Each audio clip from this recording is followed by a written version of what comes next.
ஓம் ஸ்ரீ குருபியோ நமக. ஓம் ஸ்ரீ மகா பெரியவா சரணம். ஏப்ரல் 27 சனிக்கிழமை நாளைய தினம் சங்கடகர சதுர்த்தி. 11 எண்ணிக்கையில் செம்பருத்தி இலை இருந்தால் போதும்.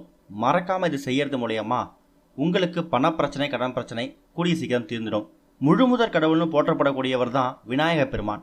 எந்த ஒரு காரியத்தை ஆரம்பிக்கிறதுக்கு முன்னாடியும் விநாயகப் பெருமானை வழிபட்டுட்டா எந்த தடைகளும் இல்லாமல் அந்த காரியம் வெற்றி அடையும். அந்த வகையில் ஒவ்வொரு மாதமும் வரக்கூடிய தேய்பிரை சதுர்த்தி திதியை தான் நம்ம சங்கடகர சதுர்த்தி திதியாக எடுத்துக்கிறோம்.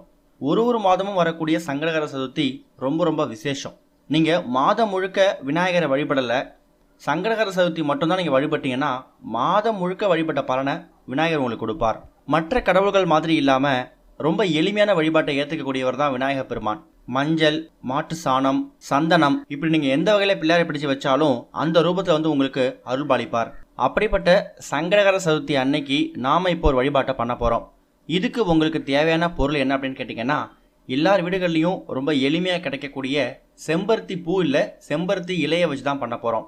11 எண்ணிக்கையில் செம்பருத்தி இலையை பறித்து வச்சுட்டு சுத்தப்படுத்தி வச்சு காய வச்சுடுங்க. ஏப்ரல் 27ஆம் தேதி சதுர்த்தி திதி காலையில் 7:33 மணிக்கு ஆரம்பித்து மறுநாள் காலையில் 7:06 வரைக்கும் இருக்குது. அதனால் சனிக்கிழமை நாள் முழுக்க உங்களுக்கு சங்கடகர சதுர்த்தி திதி இருக்குது. இதை நீங்கள் வீட்டில் காலைல ஒரு 7-8 மணிக்கு மேலே பண்ணாலும் சரி, மாலை நேரத்தில் ஒரு 6-7 மணிக்கு பண்ணாலும் சரி, எப்போ பண்ணாலும் ஒரே பலன் தான். 11 எண்ணிக்கையில் செம்பருத்தி இலையை சுத்தப்படுத்தி வச்சுக்கோங்க. அதுக்கப்புறமா மஞ்சளில் பிள்ளையார் செஞ்சு வச்சுடுங்க. ஒரு சின்ன தட்டில் அந்த மஞ்சள் பிள்ளையாரை வச்சு 11 எண்ணிக்கையில் செம்பருத்தி இலையை வச்சுருக்கீங்கல்ல, அந்த 11 எண்ணிக்கையில் செம்பருத்தி இலையை ஒரு தட்டில் பரப்பி வச்சு விநாயகர் பெருமான் முடி வச்சுடுங்க. அந்த ஒரு இலையிலையும் ஓம் ஓம் ஓம்னு ஒரு இலையிலையும் ஒரு முறை எழுதிடுங்க. 11 இலையை வச்சுருப்பீங்க. அந்த 11 செம்பருத்தி இலையிலையும் பேனாவால் எழுதினாலும் சரி, பென்சில் எழுதினாலும் சரி, இலையோட பின்பக்கத்தில் ஓம்னு எழுதி அந்த 11 இலையையும் விநாயகர் பெருமானுக்கு முன்னாடி வச்சுடுங்க. சாம்பிராணி தூபம் போட்டு ஆரத்தி காமிங்க. முடிஞ்சால் அந்த மஞ்சள் விநாயகருக்கு உங்களால் முடிஞ்ச அளவுக்கு நெய்வேத்தியம் ஏதாவது செய்யுங்க. உங்கள் வீட்டில் இருக்கிறவங்க சாப்பிடுங்க.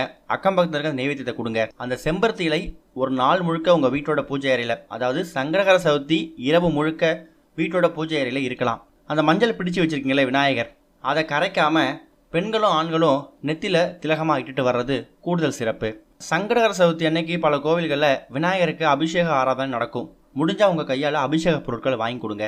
கொழுக்கட்டை, சுண்டல்னு ஏதாவது நைவேத்தியம் செஞ்சு கோவிலுக்கு எடுத்துகிட்டு போயிட்டு அங்கே வரக்கூடிய பக்தர்களுக்கு குறைஞ்சது ஒரு 5 பேருக்காவது கொடுங்க.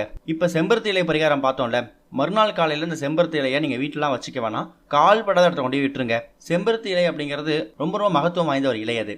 அதில் ஓம்னு எழுதி நீங்கள் விநாயகர் பெருமான் முடி வச்சு உங்கள் கோரிக்கையை கேட்கும்போது அது எதுவாக இருந்தாலும் கூடிய சீக்கிரம் நிறைவேறும். இந்த ஒரு சங்கடகர சதுர்த்திக்கு முயற்சி பண்ணி பாருங்கள்.